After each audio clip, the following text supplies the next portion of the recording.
এক গ্রামে থাকত এক দরিদ্র কৃষক। প্রতিদিন সকালে সে মাঠে যেত, কষ্ট করে ফসল ফলাত, তবু পরিবার নিয়ে না খেয়ে থাকত।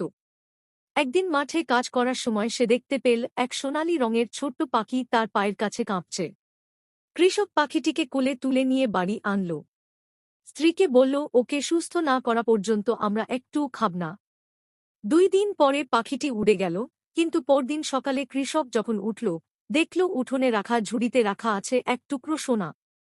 প্রতিদিন পাখিটি আসত আর রেখে যেত সোনা। কৃষক ধীরে ধীরে গ্রামের সবচেয়ে ধনী মানুষ হয়ে গেল। কিন্তু লোভ বাড়ল। কৃষক ভাবল, পাখিটিকে মেরে ফেলি, পেটের সব সোনা নিয়ে নিই। সেই রাতেই সে পাখিটিকে হত্যা করল। কিন্তু পাখিটির পেট থেকে কিছুই বেরোল না। তারপর আর কোনোদিন কৃষকের উঠোনে সোনা এলো না। শেষ পর্যন্ত সে বুঝল, লোভ মানুষকে সর্বনাশের দিকে ঠেলে দেয়।